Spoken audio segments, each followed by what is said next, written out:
Jeff, how did you find carnivore? There's a little bit of a backstory there. And I thought before coming into this, I'd kind of go back. I'm turning 57 in about a week, so my health journey is a little longer than somebody who's much younger. But I just thought I'd touch real quick. In my mid to late 20s, so this would be like the 90s. I would say I was addicted to Diet Coke, and then that was the first thing I ever realized bothered me. And I went cold turkey in probably 97, 98, and I realized the aspartame, and I mean, when I say addicted, I was probably drinking at least 2 liters a day. It'd be like a gallon a day of Diet Coke, back then. Um, so that was probably the first thing I noticed. And then when I turned 40, which would have been about 17 years ago, I wouldn't say I was unhealthy or felt horrible. I was probably like the average person, just little by little, that age, you're aging. I hit 40 and I was a train wreck. I had, at the time, I never heard the term brain fog before. This is 17 years ago. Um, but when I thought of that, and then when I finally heard other people using that term, like that's what I had brain fog. I felt sick all the time. Um, I was miserable and I had a full-time job and 4 little kids to feed, so I just muscled through it. Um, I tried a lot of different things.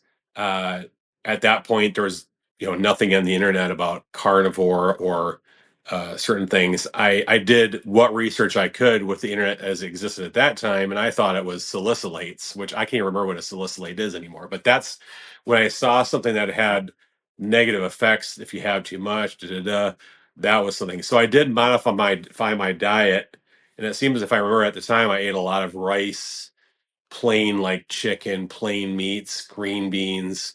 So it was less processed food when I look back, but it was definitely not.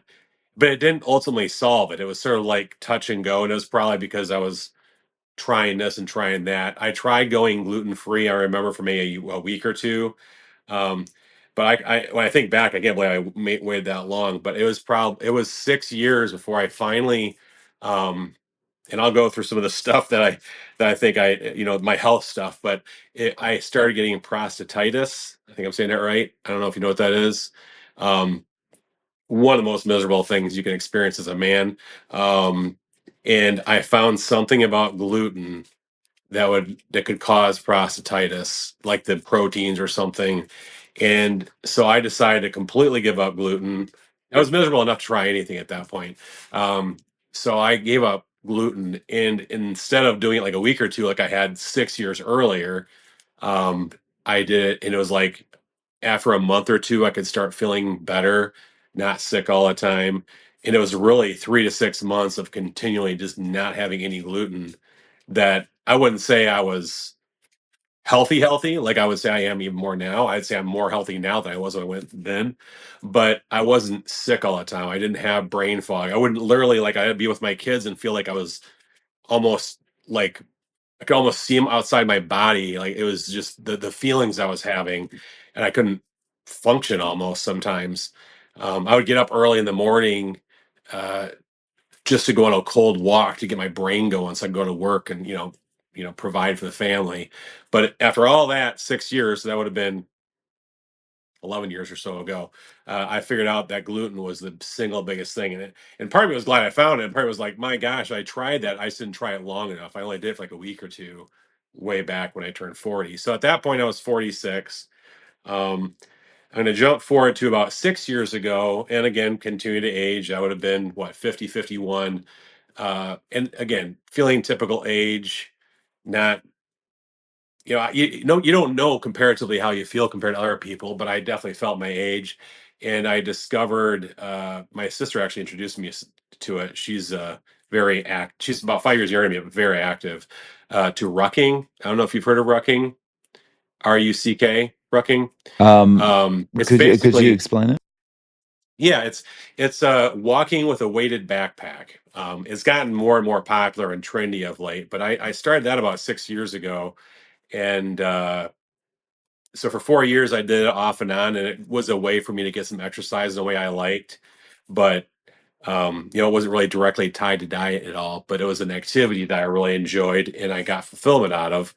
And then if I fast forward again here to about maybe 3.5, 4 years ago, feeling my age, I wouldn't say it was any one thing, but feeling my age, I decided to try doing keto. I had, at this point, had never heard of carnivore as a real, like anybody actually doing it, other than the term carnivore. But I really wanted to try doing keto. I wanted to have that mental clarity that I felt like I was losing. Just feeling better. I was hearing positive things about keto. I tried that off and on for probably a year, year and a half, and I think maybe once or twice I got into it. I could feel it, but I had a really hard time staying ketosis. I would I would just feel really like no energy.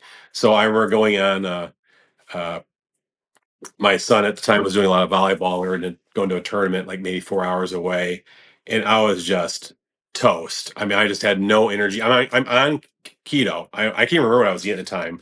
I'm sure I had some meat in there, but I was eating anything that was considered keto, and I had just no energy.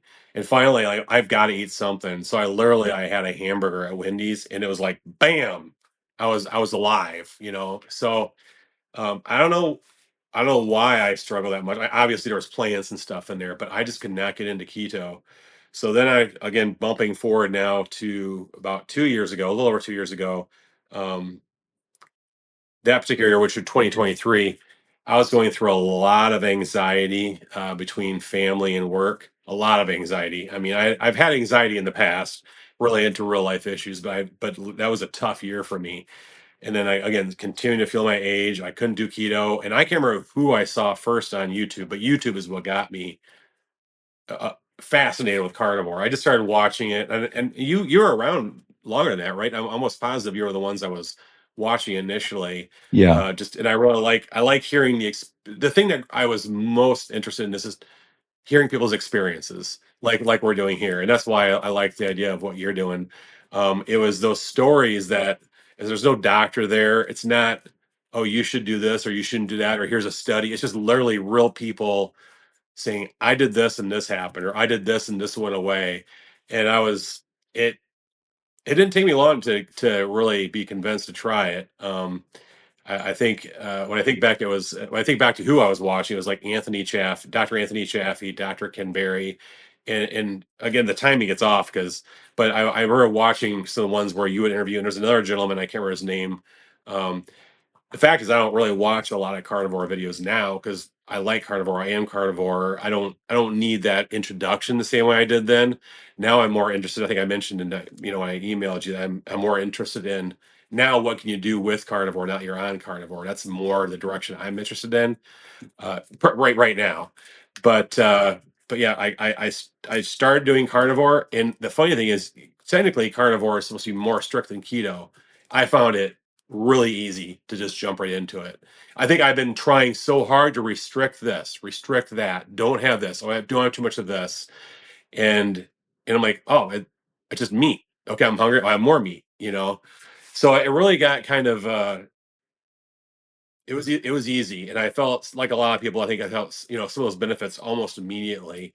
Um, but if you don't mind, I'm just kind of referenced on my paper here once in a while. But so like going back to 2 years ago when I really decided I want to do carnivore, which was not a hard decision once I found out about it. It was actually almost an easy decision for me. I think I've just been waiting. Well, really, certainly since I was 40, for sure, for this. This is what I was waiting for. That's it. That's the answer. But I was on blood pressure medication. I was on two blood pressure medications and a statin. Um, I mentioned about having difficult with keto, the anxiety. I had a lot of pain, and I think when you don't need different, you just think that's aging. But looking back, I had a lot of pain. The energy instability. How do I feel in the morning versus the middle of the afternoon versus at night? And sometimes I would say most of the time I woke up in the morning and didn't feel that great. I had to wake myself up, and then the typical you're trying to get yourself going. Oh, I should mention, this is kind of interesting for me anyway, is when I was trying to go keto, I was pretty much only eating at night. I wouldn't quite call it OMAD or whatever, but I was pretty much only eating at night. As soon as I went to carnivore, I eat like all day. and it's just funny because I feel like most people that go the other direction, I literally went from eating pretty close to one meal a day to uh in the mornings I'm having a plate of like cold cuts or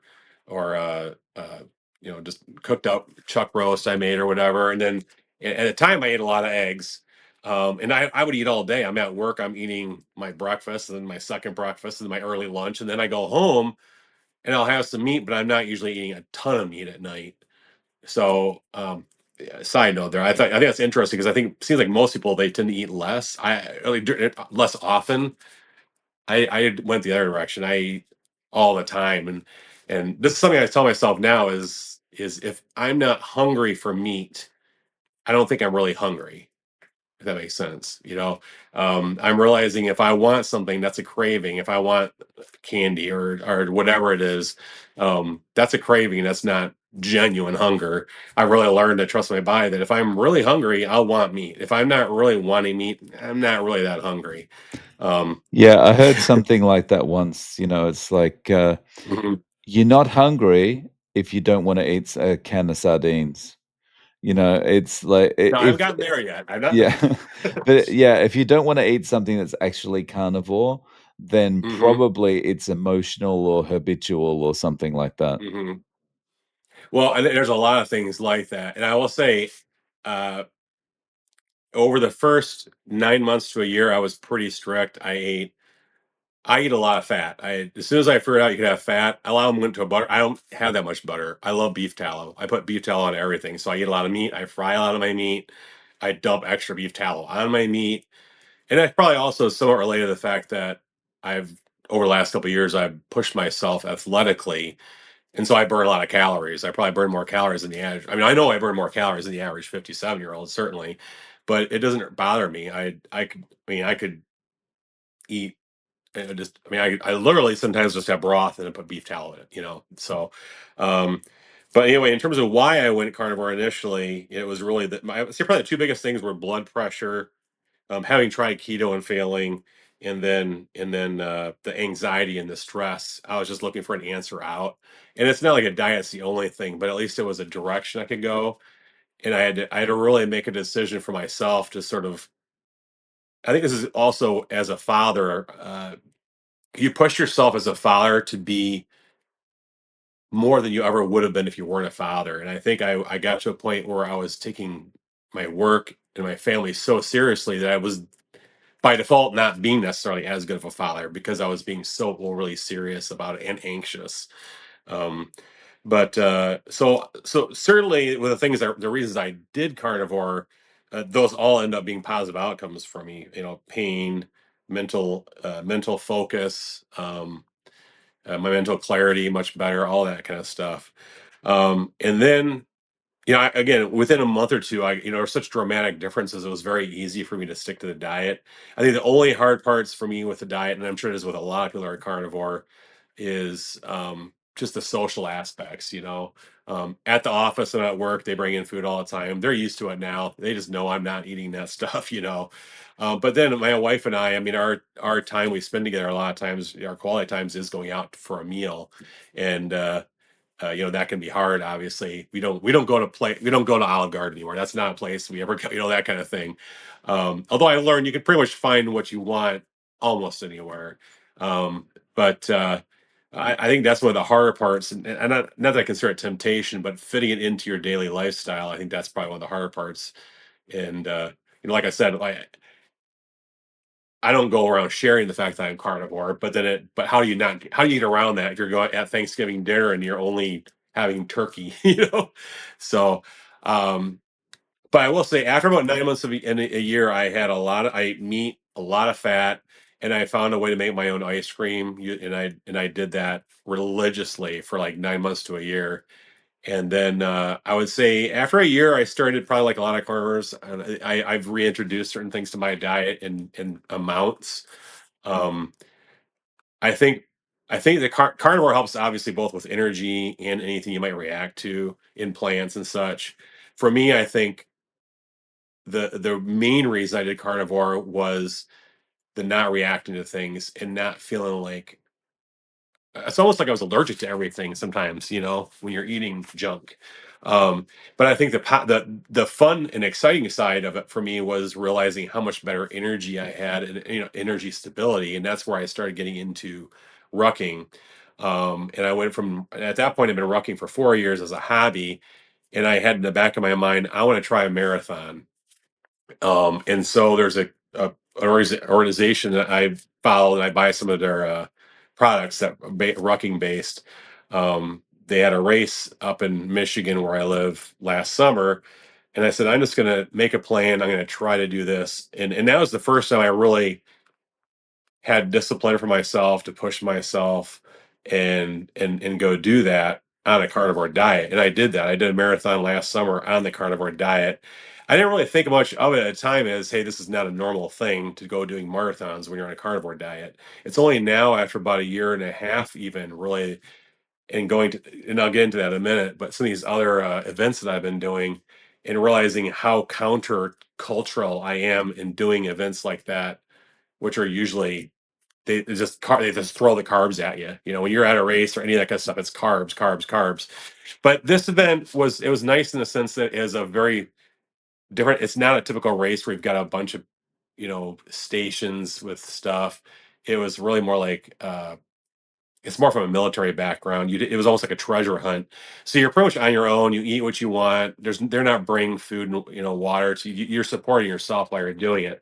So it was without realizing at the time, it was a good stepping stone for me. But then after that, and I'm doing great on carnivore, but after that, I really wasn't sure where to go.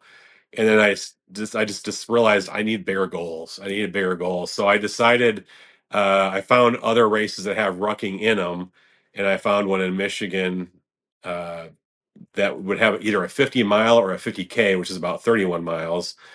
And in my mind, I kind of was going for that big goal of a 50 mile. And again, I'm not an athlete. I've never been an athlete. This is all, at that point I'd done the marathon, and that was probably the average person, once in my life I'd like to do a marathon, and that's where I got to. And then I was like, now what? But then I made that concrete decision to start working towards these bigger goals.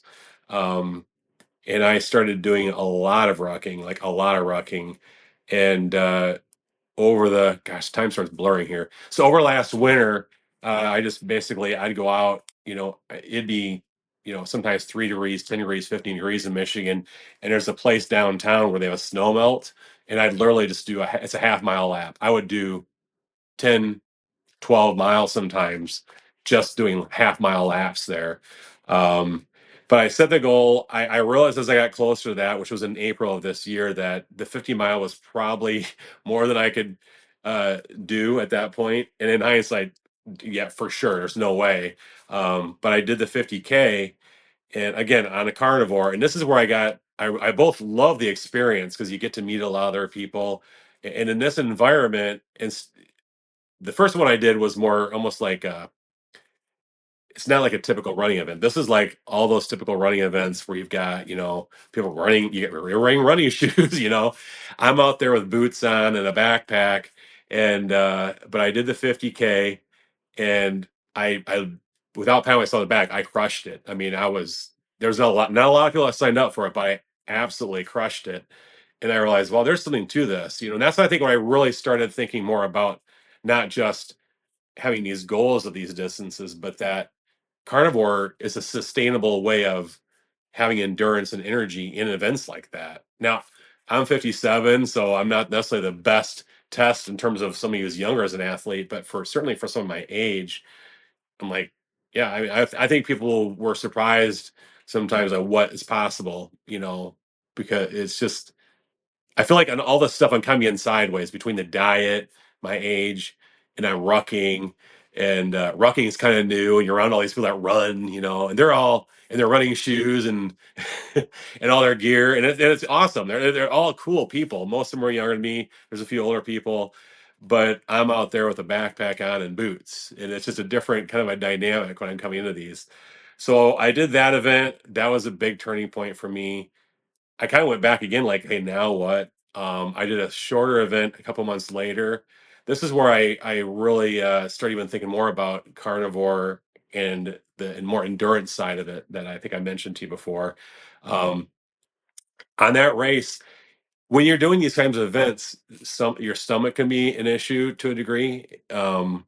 And some of that is related to diet, obviously, but other parts of it is just you're moving a lot and you're shaking your stomach. And this is all stuff I've literally only learned like the last half year. I mean, I'm coming to all this completely ignorant, so it's just me guinea pigging myself out there and coming back and then watching videos and like, why did this happen? Or why did that happen? Um, but I did a half mile or I did a half marathon race a couple months after that 50K, and I realized I usually will eat something in the morning, something small like pickled bologna, just something real small, and I would consider it like settling my stomach down. And I realized that day I didn't do that in the morning. I got to the race. This is a race I just did on my own. I get up early, like at 4 o'clock in the morning, drove to the race, did the race, won the race, and got back. And it wasn't probably until like a week or two later, even that I realized, I didn't eat anything before or during that race. Not only did I have any meat or anything, I just didn't eat anything. Um, so that kind of sparked an idea in me while I was also kind of working towards my next race, which really wanted to do a 50 mile. And I found a race that was not a rucking event, but just a more normal, I don't know what you call normal, but a 50 mile where you're not having to carry a weighted backpack. So on that race, and this is about maybe 5 weeks ago, and that was I started doing video myself for that with the idea that I'd like to put it out. I think I mentioned that to you. I've taken a lot of video and I've done no editing of it all yet. I'm not used to that sharing of stories that way or being that personal about the experience. But with that, I deliberately set about trying to see if I could do a 50-mile event without eating on the carnivore diet, of course, but also not eating anything in the morning or during the race. And um, so I tried that, and it was a fantastic event. And this is only me learning, training for that event. I have different experiences as well. And this is again, I'm not an athlete. I've never been an athlete. Like my whole life, I've never been an athlete. And so now I'm like learning athletic type things, and I'm realizing my issue at this point is not energy. It's I'm getting to these longer distances and I'm having this lactate buildup. And I didn't know what that was. I never had that experience before, and I had twinges of it in that 50K, and I got past it. But I've only now in some of these longer distances, 50 miles, you're pushing your body more than you ever have in one day. And I'm 56, turning 57. That's a lot of midday. You have to be able to kind of self recover during the day to keep going. So I did that race. I didn't eat, I started in the morning and I didn't eat anything except for some water and some electrolytes. And I brought, some Tylenol and stuff with me to kind of help with some of the pain. I have issues with my back with totally unrelated, but um, so I prepared for that. And then and the funny thing is, I got to 32 miles, and from 32 miles to 42 miles, I felt like I had just started the race. It was weird. I got through a whole point. I felt amazing, and then I got to 42 miles and I started getting kind of shaky. And this is only having had this happen like three, four, 5 times now. I hit a wall, and the wall was not an energy wall, it was a lactate wall. Like my wife was meeting me at stations throughout. I got to about 45.5 miles and she had a seat out for me to chill. At this point, my pace is way off what I'd hoped it would be. But I was still making my way, and I sat down, and then after I sat down, I just kept feeling worse and worse. And this is only now with experience and chat GBT and it's lactate. I was building up so much lactate that my body, and I was not giving enough time for my body to recover with that lactate buildup. Um, and again, this is all stuff I've only self-diagnosed in the last half year or so. So a 50-mile race, I quit at 45.5 miles. I realized in hindsight I could have finished it. I probably would have had to wait a good hour and a half in the dark with my wife there before I would had been okay enough to finish. And I don't think I would have felt great finishing. And I just made the decision that this is not the last race I'm doing. I learned something. It actually was a great experience. I really love. Well, I love all these races. Just you're just meeting people in this environment that everybody's so self-supportive.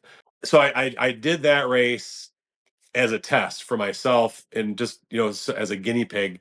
what can you do? But when I think about it, I failed in a sense in that race. But man, I learned so much about myself, and I learned. I mean, I don't think many people would think you could even do that. Just literally get up in the morning and go 50 miles and not eat anything. And it's completely counter to every single mainstream runner out there. It's not the way you're supposed to do it. And I'm going to jump into a little story. I remember back in like probably the late 80s, early 90s, watching like the History Channel or something. And this is just one thing that always kind of stuck with me. I don't know why, but I think about it more often now because I'm a carnivore. These Arctic explorers are out there with their sled dogs and stuff. And I can't remember what they're trying to do. If it was they're trying to get to the South Pole or something like that. I am fascinated by that kind of stuff, which is probably why I was watching it. But they mentioned that what they brought for fuel, and at the time I thought this was absolutely nuts, but okay, I guess it makes sense. But just a big block of like lard or tallow, that's what they use for fuel. That in this environment. And I'm like, and I think coming all the way to where I'm at now, I'm like, yeah. So I actually started doing a very small amount of research. But yeah, when they're doing events like that, they're not bringing Cheetos and sandwiches and stuff like in these running events that they're doing. And these are running events you can stop and have a hamburger and pizza and chips and candy, you know. But if you're really an Arctic explorer, that's not what you're bringing. You want to bring something that's going to be sustaining for days and days and days of trekking 30, 40, 50 miles a day. Um, so anyway, that story stuck with me that, and then I kind of reinforced a little bit what I was doing with these races that, oh, this is what's possible. So where I'm at now is I'm saying myself what with bigger goals. Uh, in a sense, I failed at the 50 mile, but now my next big one is I'm going to do that 50-mile rut. So not just do 50 mile, but I want to do it with that weighted backpack on, which is a 30-pound backpack is what you do. So in terms of endurance, that's all very fascinating. Um, and then I thought I just kind of run down all the multitude of things because I was sitting here for about a half hour, just all different things that were positive benefits for me to going carnivore. Um, I think this is sort of what I like about this is it sort of brings me back to where I started a couple of years ago because I'm so used to being carnivore now. I don't really generally talk about to a lot of people because they don't know what to do with that information. So it's mostly in my own head and I just do it, you know, but I'm not sitting here day to day thinking, hey, I'm carnivore. You know, I just, that's just who I am now, you know? You So, tend to get used to all the things that have improved, yeah, and so you forget yeah. them, right? Yeah, yeah, exactly. So anyway, that's I'm very fascinated with the endurance side, but that really is only really kicked in the last year and a half or so. Once I got 6, 8 months into carnivore, it was like transformative. Like anybody that's really done it and stuck with it, it's transformative. Um, I'm going to say one thing real quick. I think it's interesting to me that I think there's some people that just have the ability to live with the unhealthiness. They may not feel the pain as much. They may just live with the energy, or maybe it's just like the frog you try to heat up slowly. I am really thankful at this point in my life that I am reactive more than the average person. I am definitely more reactive than the average person. If I wasn't, I would never discovered carnivore. And carnivore has brought this whole second life to me at this point. You know, at a point in my life where I thought I'm winding down, retirement's in 10 years, you know, I I want more than that, you know. And in the carnivore, really, I feel like carnivore gave me another life. It gave me another like you think you get older, you look back on these stages of your life, and I think you know everything in programming is you to work towards retirement, and people just die in retirement, you know. But carnivore gave me this outlook, like yeah, there is possibilities, there is this other future out there, and I think that these races help tie that to me as well. It's a selfish thing to want to do this kind of stuff. It's in a sense that it's so deeply personal. It makes me a better person, I think, but it's all you. And the carnivore gives me that strength and confidence to go out there and push myself and know I can. Um, so I'm just going to go through and list a lot of things that like I said, I actually forgot some of these because there's so many. But from when I went to carnivore 2 years and 2 months ago, a big one for a lot of people is just your stomach and digestion. That is much better. Um, again, and the new life, new chapter. I actually wrote that down, but that's like I was just saying. I feeling like you have a whole new. In a lot of ways, I feel like I'm the me that I was as a teenager. like when I think about my identity back then with this sort of fresh outlook on life, but now I'm 56, 57, and I have all this hindsight and possibilities. And so I almost feel like a kid again sometimes, you know? It's Um, a little. Sorry to interrupt, but it's a little no, you bit please. like Hmm. I guess it's a little bit like the feeling of, when someone says to older people, "Would you like to go back to when you're 20 or whatever?" And they Hmm. often say, "Yeah, I would, but I want the knowledge I have now." Right. And it's Right. kind of that's almost where it puts you, it makes you feel Yeah. young with those possibilities, Yeah. but with Is the that how you feel? Do you feel that yourself? yeah, yeah, Like I feel, definitely. yeah. It's because I should say you're really the only carnivore I've talked to. So, I mean, I mentioned I bumped into one a couple of weeks ago that he did it for a couple of years, but it was just a cursory thing. But it's kind of fun to talk to somebody. That's why I'm asking. It's like you're actually the first carnivore person I've actually had a conversation with in 2 years and 2 months. So that's how few of us are out there. Um, so anyway, de aging. That's the obvious. De aging and de aging in the sense of feeling younger, but also just a lot of those pains that you have, you kind of forget you had them almost. I have the pains I deal with now are more either recovery and pushing my body, and I understand that, or I injured my back in my 20s. And ironically, that's the one area that can be affected by wearing a backpack all the time.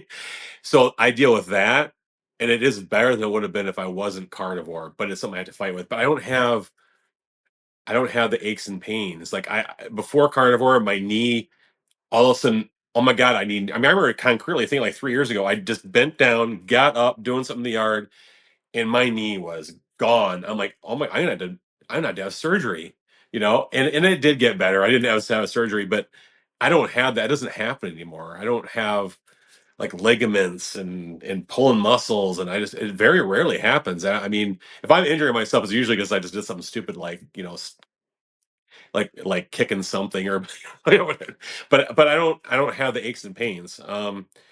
Uh I kind of forget, this is what I kind of forget about heart palpitations and a rapid heartbeat. My dad has had who's comparatively speaking, he's young, he's just turned 79, but he's had a lot of issues with arrhythmia and stuff, and I could sense some of that, and it was hard for me to tell again when it happens, what's causing it? Was it something I ate, something I did? Usually I figure it's something I ate or some kind of chemical or something. I don't know. But I remember just laying in bed sometimes, it's just my heart pounding. Or having, and I know a lot of times I was having skipped heartbeats. And I was probably a typical guy that just, I'm going to my physical once a year and I'm not having it that moment. I don't bring it up. But then a couple months later, all of a sudden it's happening. Like, so that's gone. I mean, it's just gone. I've not had that at all. Blood pressure. This is you always have the doctor stories in here. This is kind of funny. Uh, so I was on two blood pressure medications and a statin because that's what you're supposed to do. That's what my doctors told me. And I did actually like the doctor I had for a while because he was totally open to the whole gluten free thing. Um, but when I went on carnivore, I pretty much at the same time decided to stop taking all my meds. And this is the thing, I find I'm sensitive to things, which includes meds. So I know I was having side effects. You're not supposed to have side effects to this. You're not supposed to have side effects to that. Like I know I'm having side effects to this stuff. So I went cold turkey on that, and it was only maybe 2, 3 months into carnivore that I had my next physical, and I had a new doctor, and um, you could he was in a hurry, it's the typical you're checking off his list and stuff. And I think when I mentioned the carnivore thing going off my meds, I don't think he even knew what to do with the information. It was just like, whoa, okay. And it went from kind of that typical like, how are you doing and how can I admit to, I almost like you just want to get the heck out of there as soon as possible because you don't want to handle it. And he more or less told me the way he worded it was there's not a heart surgeon alive that would recommend. I can't remember how it was very like he didn't know how to personally give himself authority to say what you're doing is really bad and wrong. So you had to kind of pull in the heart surgeons or something. And I'm like, I knew how I felt. He took my blood pressure and it was lower than it was the last time I was in to see a doctor without any medication. But that didn't really mean anything at that point. So anyway, blood pressure. I went from well, jumping here a little bit, I completely quit drinking alcohol for a full year before I started carnivore. that barely made a dent on my blood pressure. I but taking the meds probably got me from being like the 160s over like 90s. I mean, maybe crazy high blood pressure. So obviously it helped to some degree. And it got me down to like the 140s over like 80s. Now, uh, I'm generally in like the 120s over 70s or 60s. That's probably my average. Sometimes in the teens, every once in a while, my high 20s. But it's like it's just, and that's without the meds. So it just dropped like a rock. And I know you don't drink anymore. That's one of the things I kind of come and go with a lot. But I do drink, and I've found that for me personally, um, it's one of the things I do. I don't drink as much beer. If I drink, it's just the no carb scotch, which is not so good for you. But I found in trusting my own body and stuff that the alcohol for me personally has had a very minimal effect compared to all the other stuff I'm doing, like exercise, the diet, all the foods I'm eating, all the foods I'm not eating. Those things all make so much of a difference that I'm sorry, like I choose my vices a little bit here and there based on how I feel. And if I can do it and it's not going to bother me, then I'm going to have this vice once in a while. Um, but anyway, so blood pressure was a huge difference. Another thing I kind of forget especially when I was before I forgot I was gluten free, I was getting these giant ear infections and congestion. I felt sick all the time anyway, but then on top of that, I think like 3 or 4 years in a row, I would get like an ear infection. And I remember going into a especially ear doctor guy even, and he'd like clean out my ear, which is the most miserable experience. But I was like having a golf ball on the side of your head or a softball on the side. It was so swollen and painful. And when I was a kid, I had ear issues. I'd have tubes in my ears, which probably is an indication all the way back then to my sensitivity to stuff and allergies and hay fever or whatever they called it back then in the 70s. But I've not had anything remotely close to an ear infection. Really, since I went gluten free, most of that went away. But even in general, if I eat something that bothers me, a lot of times I can feel it in my ears. Like I can just, get itchy and gooky, and I can just tell that something's bothering me. That's all gone. Um, the prostatitis, I mentioned that. The funny thing is, if I do cheat even a tiny bit on gluten, that's one of those things I can feel almost immediately. Is something like that coming back, and that's a really big reminder. Don't even touch that. Um, the stable energy, and that ties into like me exploring the endurance and athleticism a little bit. Anxiety and calm. Um, yeah, I would say I'm not the same person in a lot of ways. I feel like I'm more the person I was supposed to be if I was eating a healthy diet my whole life. That's it's I still have anxiety, but I can kind of it elevates and comes back down. It's not just this perpetual high, and then anything could just be something I react to or be defensive about or upset about or mad. And it just takes a lot more. It can get happen, but it's like a and back down. And then my overall baseline is much, much better, much better. So, anxiety, calm, skin. Um, about probably 5, 6 years ago, I started getting like eczema or I think it's eczema, but I got it on both my arms and both my legs. And I thought at the time it was related to drinking. And when I quit, and that's one of the reasons I quit drinking for a while.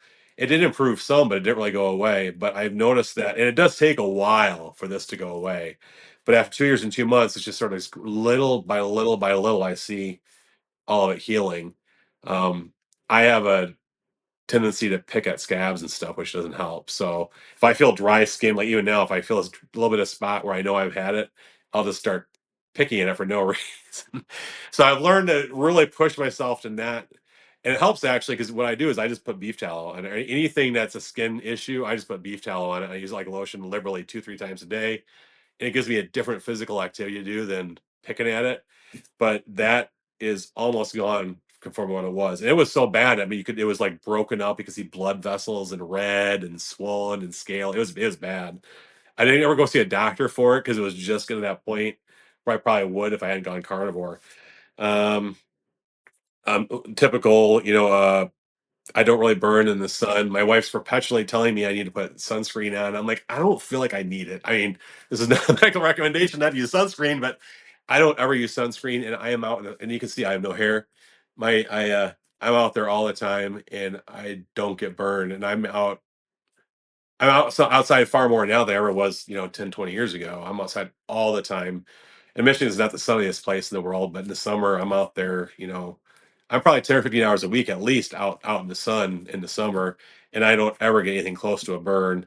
And I tan more easily, generally speaking. The only issue is I wear headphones, so my wife thinks I look like raccoon ears or something. um, let's see. So skin, weight. I didn't start carnivore to try to lose weight. I'd already lost a lot of weight through a lot of backing track again. My my the late '90s. Uh, I put a lot of weight on. My wife and I had some losses, and so again, I think when you're younger, especially, you just default to whatever makes you feel good and feeling good at that point, which is eating wherever you want. So I ballooned up to at the time. Now I am tall. I'm 6'5", but I was like 267 when I was like 30, 31, at about the time my first son was born. And I just made a decision. I gotta lose weight. I want to lose weight, and I did just raw dogging it. I just ate less. That's the only way. I didn't modify what I ate. I basically cut everything in half or a third, and I got my weight down to like probably the 220, 230 mark. And then for quite a few years there, I go up and down. Um, and trying to do keto, I lost some weight, but again, I could not get. I tried keto, but I could not literally get into keto, and my weight would never drop down below. Actually, I got to where I was about 208 or 209 for probably 2, 3, 4 years, and I just thought that was my default weight. And I wouldn't say I looked overweight because when you're tall, you kind of carry that, but you just got that little bit of bloating and stuff. I went carnivore, and it was like almost immediately within a month or two, I went down to like 190. And I've been basically between 185 and 190 cents. And I'm like, well, that's closer to what I was in college. I mean, I was a really skinny kid, and I was really skinny in college. And in college I was probably, 175, 180 at that way. I mean, I was super skinny. So now I'm only like 5 or 10 pounds heavier than I was in college. And I feel like this is probably my ideal weight. That's the way I look at it. This is probably the way I was supposed to weigh. And I just haven't since I was like 20, you know? Well, so you must be getting feedback from people on that, because when you're Oh yeah. 6'5" at that weight, like, people must notice the change. Well, again, this is a lifetime of things. So, I was at 267 when I was 30, and I was about 55 when I got down to 190. So, but I lost a lot of that weight 30 years ago, and I just kept, with discipline and just hard work, I just what I thought was doing the right thing to keep my weight down, and ironically, just eating whatever you want in carnivore now it just does it by itself. So, but yeah, a lot of people, I would say the biggest selling point when I ever mention carnivore people is just they know how active I am and how much I think I look better. I mean, some people think I look too skinny now because they don't realize that that's the way I was when I was younger. And it was kind of funny because I don't hear that too much, but we were at dinner a few months ago, and we saw some people we hadn't seen in a while. Our kids are a little older now, but there's a time where you just have so many people you meet through sports and stuff, and they hadn't seen me in a while, and they thought like maybe I had cancer or something. I was like, because I was so much skinnier, and I don't think it's just the skinniness; it's just the bloating. I don't have any. There's no bloating. You know what I mean? So it's in your face. You see it more. I think. I do dye my hair now. This would be gray. I just started doing that about 4 months ago, so I would look more like you if I wasn't dyeing it. But I'm like, you know what? Who cares? It's just, I feel younger. I want to look a little younger, is the way I look at it. So anyway, so weight that wasn't what I was looking for. Um, I think actually with rucking though, it's nice because I feel it's a part of the mobility of endurance and exercise is that weight. So even that extra 15, 20 pounds I couldn't quite get off, or I didn't know I was still there to come off, has made it easier for me. Um, let's see. I'm rarely sick. Doesn't mean I don't get sick, and I that's probably more my own fault because I do cheat once in a while here and there. Um, but generally speaking, I don't really get sick. Considering there was 6 years of my life, I felt like I was sick, and it's hard to explain it to somebody who doesn't feel that way. But I literally felt like I was sick for 6 years. So now I don't feel I almost never feel sick. I might a little of this, a little of that, but I don't really ever really feel that way. Endurance recovery, again, that's not something I was looking for with carnivore, but I find that it's easy to bounce. It's a little easier for me. I don't have anything to compare it to because I'd done all this really intense work. I rocked for 4 years before this, but I never pushed myself with the intensity I do now. So it's a little hard to say how much is impacted by what, but I definitely feel like it helps with endurance and recovery. And I don't, whereas a typical person, you've seen these running events, they have to have those little packs with them to get the carbs in while they're going, and they're trying to keep themselves going, but at the same time, they don't want to throw up and get nauseous because that can happen. And I feel like, wow, I don't have to do that. I do, as an aside, I do have these bigger goals, and at some point, I'm going to be able to supplement in my rest with some, tallow and broth and some foods and stuff. Because there's going to be multi-day races I want to do at some point because that's the kind of goals I have set for myself. But right now, it's easier. I don't have to worry about it. As long as I'm hydrated and have the appropriate electrolytes, I don't even have to worry about food during a race, let alone having all these packs and okay, and I'm up and down because it's steady. And that 50 mile, I tried that 50 mile. The one thing that I never had was any non-steady. I never felt unsteady in my energy, which is pretty amazing, I think. Raynaud's syndrome. Do you know what that is? That's where if you touch something cold, your hand goes no, it literally will turn like death white. And that started happening to me about 8, 9 years ago. I didn't know what it was, but I would just if you touch something cold, like a car handle or a gallon of milk in the fridge, anything around there, your fingers would literally look like death. It would look like you'd have like normal skin and then just bright white. It's And almost like your that starts hands freezing over from whatever you Yeah. touched. Yeah, it, like, cuts off the circulation or something, and I don't like, your blood vessels all constrict and cut off. It's almost like an allergic reaction really to cold, but it tips your fingers. It literally, if you Google, you'll see pictures. It's just bright white. That's exactly what I had with my hands, and it's still something I deal with. But I have noticed that little by little over the last couple of years, it's not as bad. I don't get the same triggers. Like once in a while, oh, what's happening? Like I grab a gallon of milk and it happened, but it also tends to go away a little faster.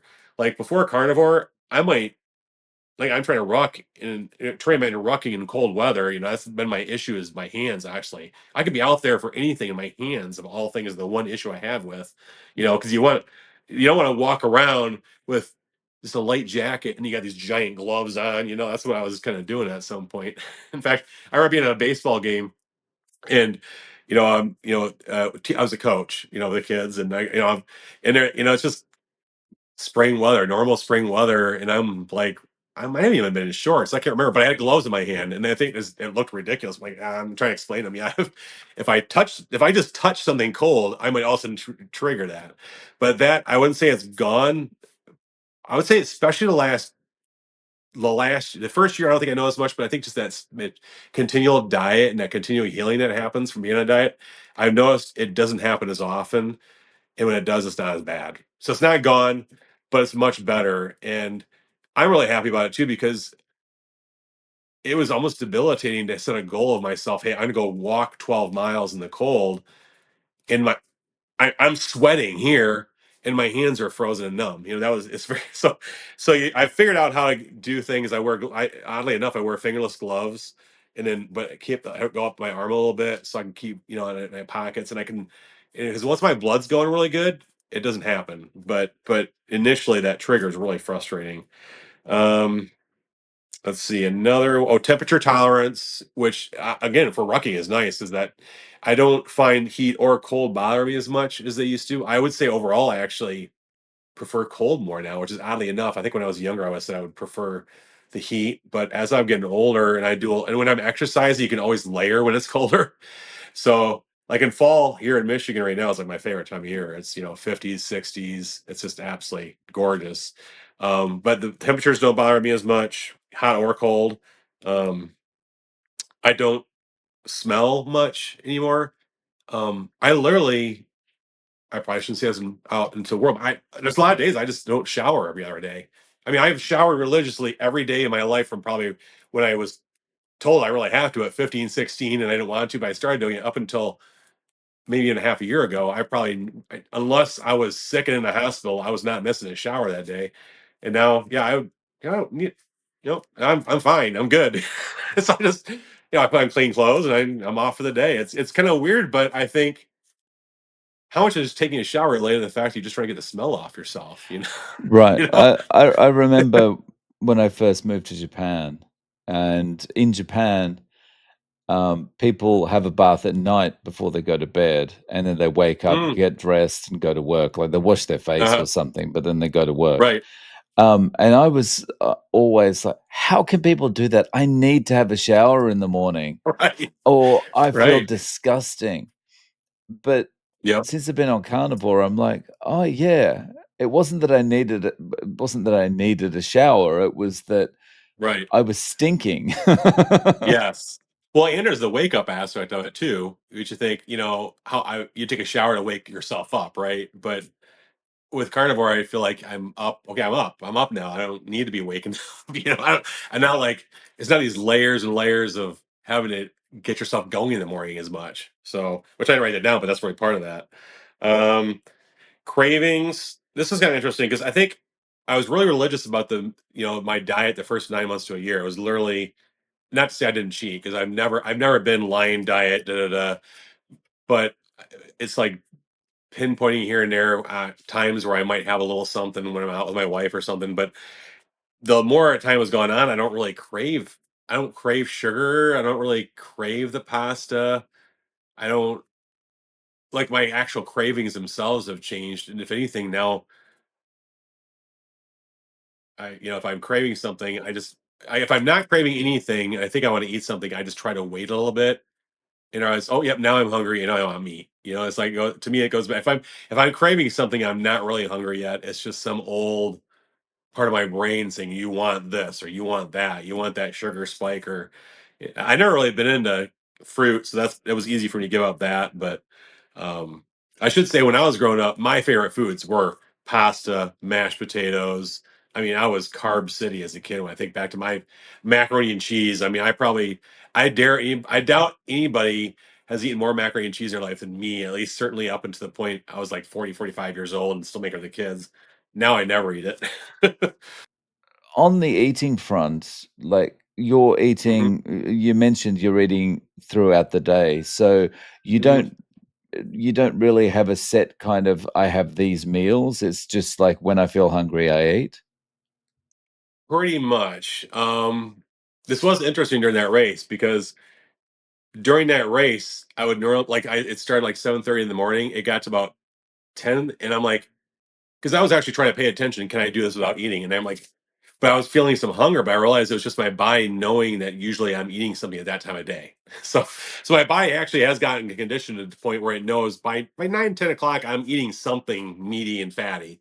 Um, but no, I've changed a lot over the last couple of years. I mean, when I first started, I ate a lot of I sous vide chuck roast and I fry it and I put lots of tallow. I eat a lot of hamburger and I ate a lot of eggs and then I ate fake ice cream, whatever. It was actually real ice cream, but I make ice cream for myself.